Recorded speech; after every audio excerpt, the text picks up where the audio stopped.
มักเผ็ดซื้อเจ้ามักเผ็ดอ้วนมักเผ็ดบานเฮามาใหม่ๆแซ่บแน่นอน นี่กินข้าวเด้อกินบักหลายๆอย่างวันนี้มีส้มผักกาดมีหน่อขมมีซีนหมูย่างมีข้าวต้มมีข้าวแตนมีข้าวจืนนี่แหละคาบเขาหนึ่งคือวอนยังไม่เคยอัดคลิปแบบว่ากินตั้งแต่เริ่มต้นจนจบคาบแต่ว่ามื้อนี้ก็คือจะกินทุกอย่างอยู่ตอนหน้านี่เสื้อเพราะว่าคนผู้เดียวเฮากินหมดได้จริงๆพอสมองแต่ว่า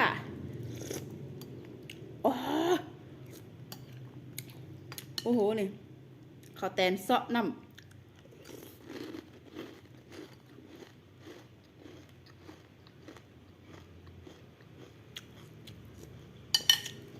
บ่ได้ตาใหญ่กว่าท้องแต่ถ้ากินแบบนี้จริงๆหมดจริงๆคันบ่เสือไปเบิ่งอยู่ในยอทอวอนก็เลยตัดสินใจจะอัพคลิปยาวๆกินแต่ต้นจนจบลงเนี่ยพออยู่ TikTok มันได้แต่นาทีว้ายเผ็ดสม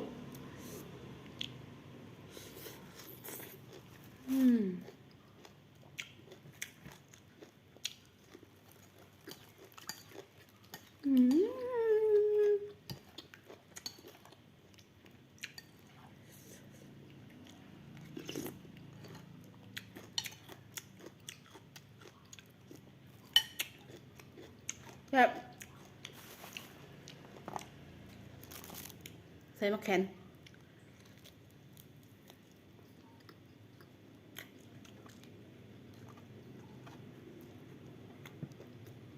ขั้นบะเสือหมดนี่กินคาบหนึ่งแปะซองให้ไปติดตามเด้พอหลายคนเฮียงห้องว่าอยากให้เปิดเขาก็เลยตัดสินใจเปิดซะเอา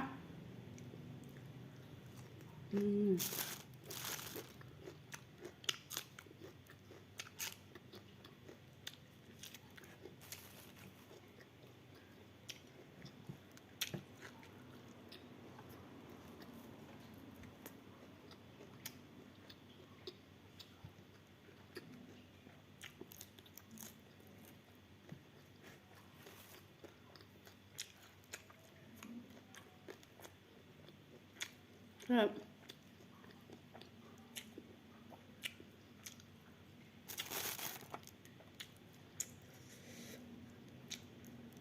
วันนี้บอลเอาซีนติดมันอีกนึง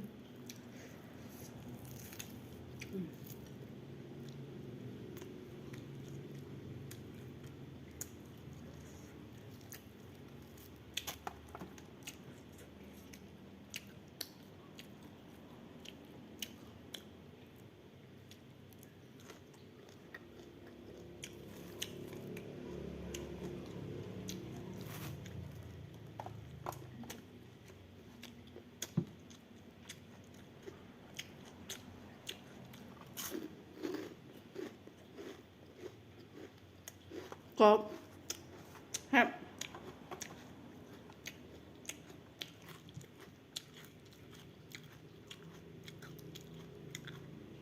กินหลายอย่างปนกัน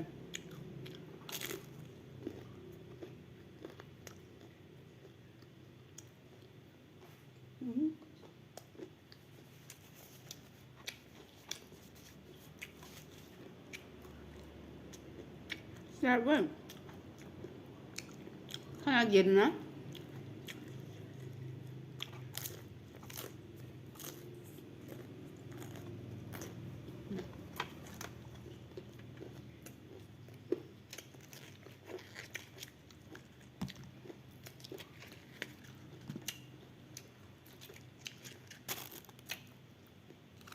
เนาะขมเรือง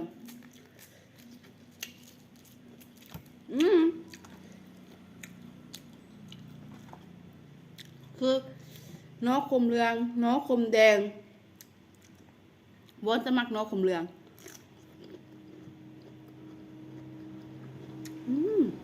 ครับ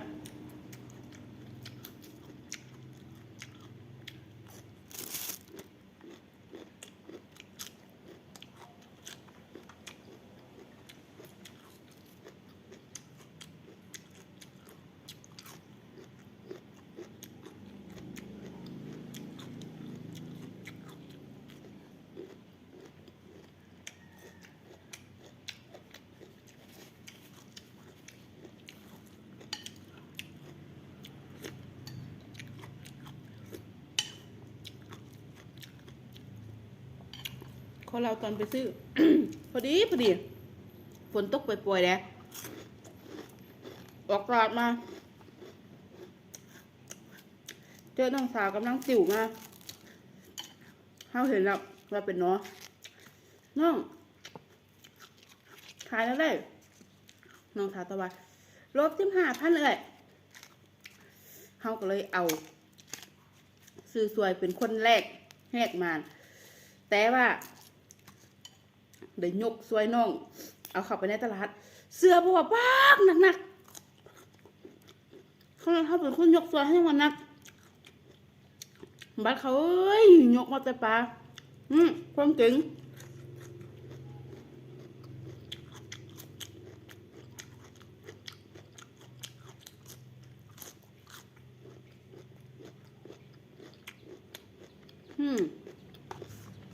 น้องขมแบบเนี้ย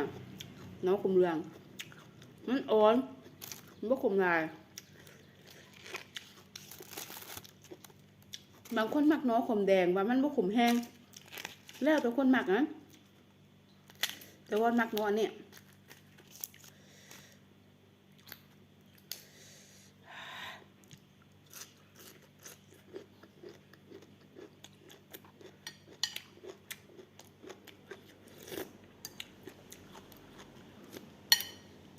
ถ้าสมกัดเสร็จเพื่อน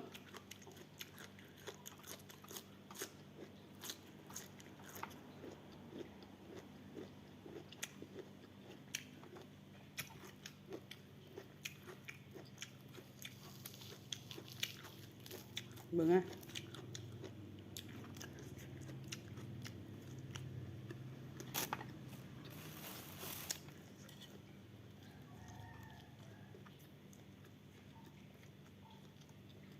ครับ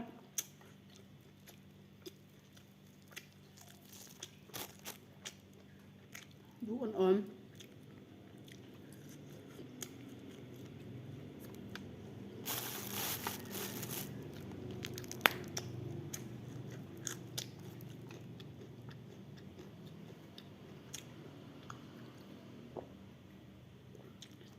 เสียดายบุ้ยน้ำแกง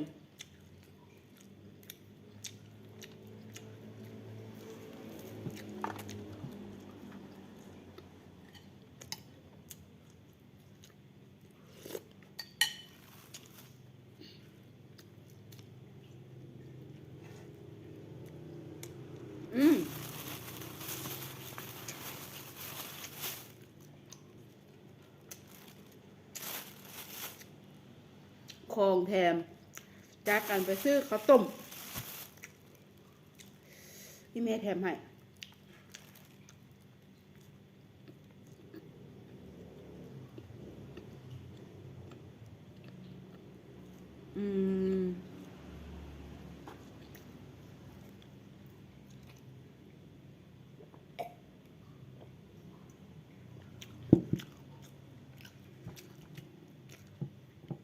ฟิวคือข้าวปดมากใช่ป่ะอันนี้เป็นสีขาว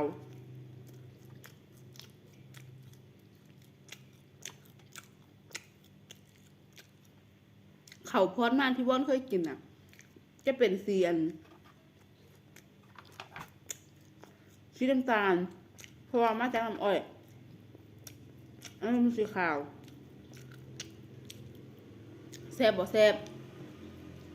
มีความหวานหน่อยๆอาจจะเห็นมาจากเปลือกข้าวบ่แม่นมันโถนะ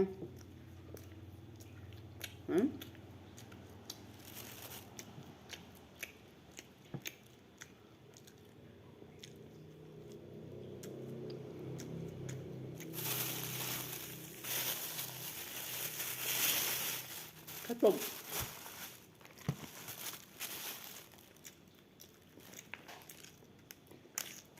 นั่นแหละที่กินทุกมื้อโอ้โหว้าว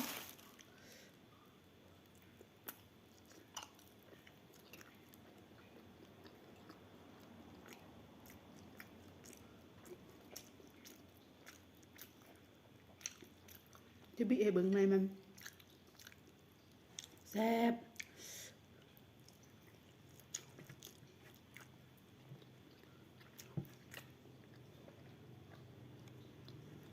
มัน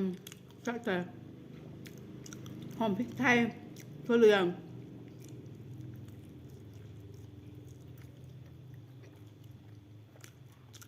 ชุดแรกเอาไป10 นาทีก่อนเนาะมันจะฮ้อนมือถือบันทึกมันจะฮ้อนถ้าผลตอบรับดีก็คือจะลงเลยแซ่บถึงยาเมื่อ